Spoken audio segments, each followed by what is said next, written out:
¿Cuándo dirías que terminó la antigüedad? Para algunos, el fin de la antigüedad ocurrió alrededor de la caída del Imperio Romano de Occidente, la fecha clásica siendo 476 d. 100 Setoninosa. Esto resuena con muchos, porque parecería una fecha decisiva donde el camino de Europa occidental divergió dramáticamente del continuo Imperio Romano de Oriente. Para otros, el final de la antigüedad ocurrió con la Gran Guerra Romano-Sasánida de 602 a 628. Esta guerra a menudo se llama la última guerra de la antigüedad, y de hecho, la guerra fue tan brutal y devastadora que después nada volvió a ser igual, y muchas de las antiguas ciudades romanas habían sido devastadas y áreas enteras habían sido despobladas. Para otros, el fin de la antigüedad ocurrió cuando el Imperio Romano Oriental perdió la mitad de su territorio ante el creciente califato musulmán, y luego sería sumergido en la Edad Oscura en la última parte del siglo VII. Pero para algunos otros, de nuevo, la antigüedad terminó en el año 529 de 100. Ahora, ¿por qué 529? Bueno, porque esta fue la fecha de cierre de la Academia Neoplatónica de Atenas. Se dice que esta academia continuó las viejas tradiciones de los filósofos paganos desde los días del mismo Platón, y que cuando este antiguo lugar de conocimiento y sabiduría se cerró, la luz de la antigüedad murió con él. Un hombre llamado Damasco fue el último de estos neoplatonistas enseñando en la Academia de Atenas. En este video vamos a aprender sobre la historia de Damasco y sobre el fin de una tradición que duró 1000 años. Cuando la gente piensa en la Academia de Atenas, donde enseñaban los famosos filósofos, la gran mayoría de las personas probablemente pensarían en la antigua Academia de Platón, esta academia, que básicamente era una escuela de filosofía. Fue fundada por el mismo Platón alrededor del año 387 AC. El nombre Academia deriva su nombre de Academos, un héroe en la mitología griega, que se dice que salvó a Atenas de Esparta en los eventos antes de la guerra de Troya. Platón eligió este sitio al noroeste fuera de las murallas de la ciudad de Atenas. Este lugar de Academos para enseñar a la gente sobre filosofía también había un bosque de olivos allí dedicado a la diosa Atenea, la diosa patrona de la ciudad de Atenas. Entonces, ¿de qué trataba la filosofía de Platón? En resumen, la filosofía de Platón trataba sobre trascender el mundo visible temporal, que en sus ojos era solo una sombra de un reino invisible superior, con el fin de comprender las verdades eternas a través de la razón, con el ideal de alcanzar el buen estado. Es básicamente un llamado a vivir sabiamente alineando tu alma y la sociedad con estas realidades superiores. Entonces, básicamente, Platón creía que las ideas y no los objetos o cosas son lo que realmente importa. Durante 300 años, los filósofos siguieron la tradición de Platón y continuaron enseñando incluso después de que Atenas y Grecia fueron conquistadas por la República Romana en el año 146 a.C. Pero por desgracia, en el año 86 a.C., la academia fue destruida por el despiadado general y estadista romano Lucio Cornelio Sila en el asedio de Atenas en ese mismo año. Según Plutarco, Sila puso sus manos sobre los bosques sagrados y arrasó la academia, una zona que era la más arbolada de los suburbios de la ciudad, así como el Liceo. La destrucción fue tan completa que no se fundó ninguna nueva academia durante mucho tiempo.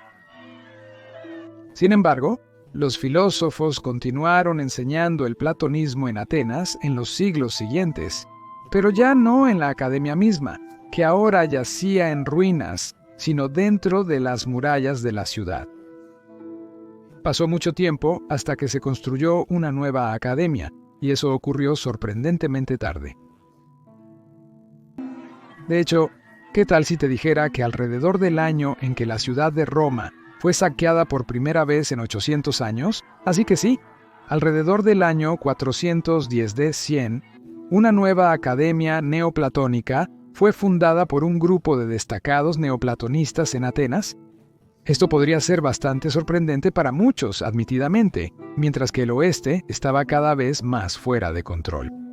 Mientras tanto, en el Imperio Romano de Oriente, se revivieron viejas instituciones de 800 años atrás en lugar de perecer.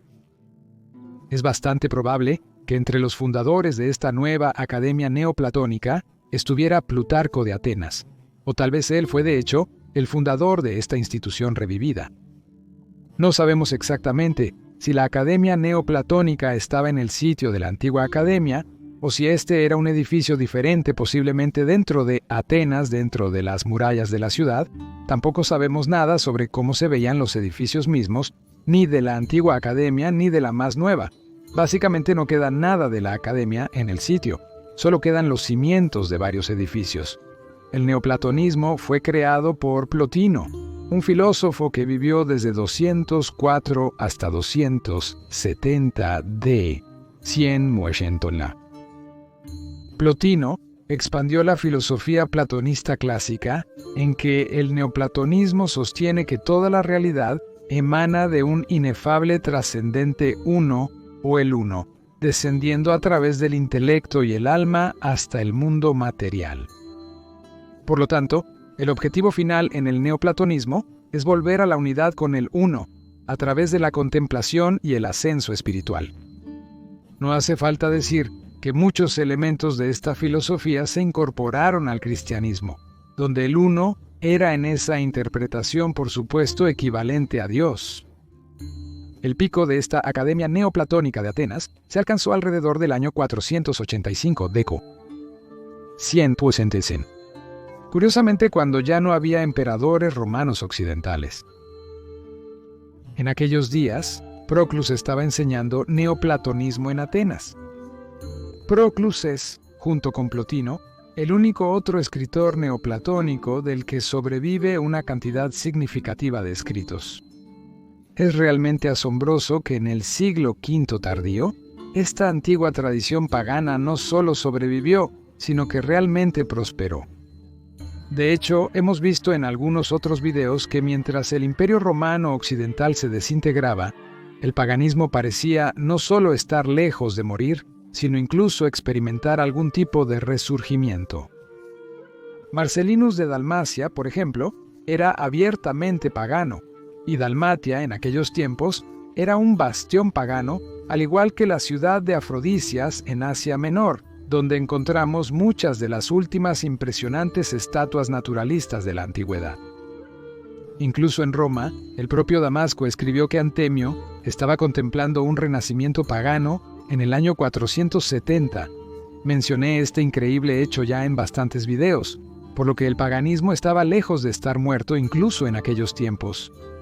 La luz del conocimiento y la enseñanza aún brillaba intensamente en algunos lugares, aunque de una forma algo limitada.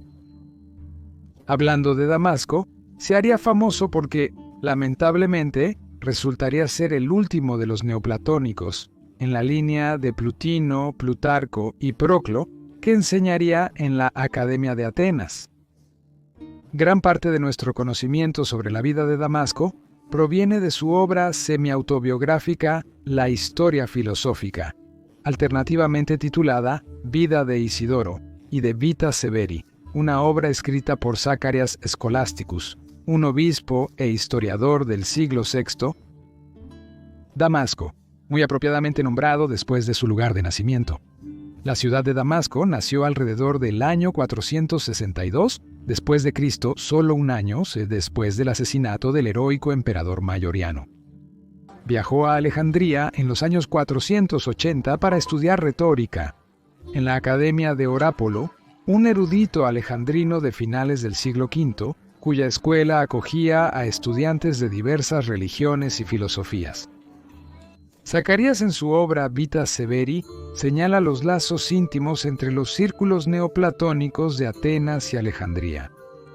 De hecho, la comunidad neoplatónica de Alejandría también era bastante fuerte, ya que el joven emperador Antemio, junto con Marquinios de Dalmacia, comenzaron en la Academia Neoplatónica allí en sus días más jóvenes. Se especula que Damasco pudo haber viajado a Atenas poco antes de la muerte de Proclo en 485 para enseñar retórica, pero regresó a Alejandría poco antes de 488 Dimuciénila. La Alejandría de esta era un hervidero de inquietud marcado por rivalidades entre cristianos procalcedonios y monofisitas, y una hostilidad intensificada hacia los neoplatonistas y otros pensadores no cristianos. Esta hostilidad, como puedes imaginar, estallaba a veces en disturbios y el arresto de líderes escolares no cristianos, obligando a los estudiantes a huir o esconderse. Las propias reflexiones de Damasco describen un enclave intelectual asediado, sujeto a arrestos, interrogatorios y oscilando entre la desafío y la rendición. En 489 b.C., Orapolo, el jefe de la escuela donde Damasco había estudiado y enseñado retórica durante 9 años, fue arrestado, lo que provocó que Damasco y el filósofo neoplatónico Isidoro de Alejandría huyeran de la ciudad. Embarcaron en una odisea de 8 meses hacia Atenas, con la intención de unirse a la escuela neoplatónica allí. Durante este viaje, Damasco ya registró un interés decreciente en la retórica y un interés creciente en la filosofía. Al llegar a Atenas, Damasco e Isidoro se convirtieron en alumnos de Marino de Neápolis, el sucesor de Proclo mismo. Para el año 515 de 100, Damasco había ascendido a su liderazgo, sucediendo a Marino y más tarde a Isidore, y rápidamente redirigió la institución hacia los legados filosóficos de Aristóteles y Platón. Dado que el cristianismo se había convertido en la religión oficial del Estado del Imperio Romano en 384 d. 900, el declive de este bastión platónico de la antigüedad tardía parecía inevitable a pesar de su rechazo abierto al cristianismo y su papel como centro de resistencia intelectual. Los neoplatonistas atenienses resistieron notablemente durante mucho tiempo. Sin embargo, esto terminaría en 529 d. Cuando el emperador Justiniano, emperador del Imperio Romano de Oriente, prohibió sus enseñanzas, un edicto que luego reforzó con aún mayor severidad. Ahora, no se sabe exactamente si el cierre de la Academia de Atenas se derivó de un decreto específico de Justiniano o de una prohibición más generalizada contra los filósofos no bautizados. Según el historiador del siglo VI Agatias, poco después del cierre de la Academia en 529 de 100, Damasco, Isidoro y algunos neoplatonistas compañeros partieron de Atenas hacia el imperio persa de todos los lugares, atraídos por historias de un clima intelectual más hospitalario. En el asiento del rey persa Khosrou, en la capital persa de Ctesifón.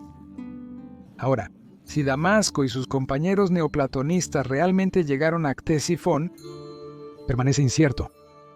La erudición de finales del siglo XX y principios del siglo XX, primero, ha propuesto el establecimiento de una escuela neoplatónica en Karay, que es el mar de la moderna Harran en Turquía, aunque esta hipótesis es discutida. El último signo de vida de Damasco es un epigrama encontrado en un acero en la ciudad de Emesa que afirma su regreso a Siria en 538 d. 100, el año en que los eruditos coinciden en que probablemente falleció.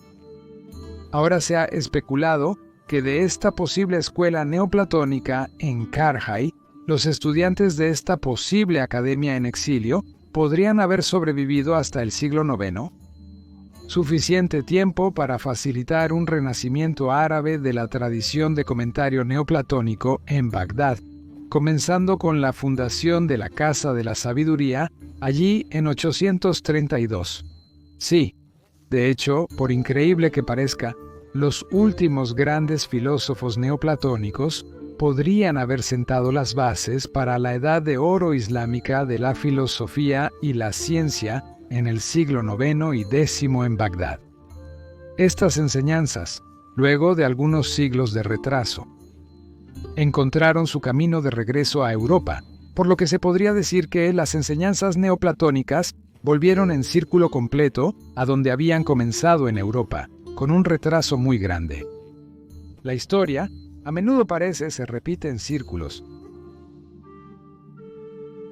Si te gusta este video, considera apoyar este canal a través de Patreon o mediante una membresía de YouTube, porque realmente es tu apoyo lo que hace posible este canal. Muchas gracias de antemano. Por supuesto, me gustaría agradecer a todos los que apoyan a Mayorianus. Ustedes son increíbles y me gustaría agradecer a nuestro nuevo seguidor Augusto, Conev Gugasvili. Muchas gracias, Conev Gugasvili, por tu generoso apoyo. Y también me gustaría agradecer a nuestro nuevo seguidor Kaisar, Christian F. Muchas gracias, Christian F., por tu generoso apoyo. Quiero agradecer a todos los que apoyan a Mayorianus. Son maravillosos. Muchas gracias, y si quieres aprender más sobre el emperador Justiniano, puedes ver este video en la esquina superior derecha. Pero si quieres aprender más sobre los últimos paganos, puedes ver el otro video en la esquina inferior derecha. Agradezco nuevamente a los amigos de la historia romana. Gracias Tibiago y Bene,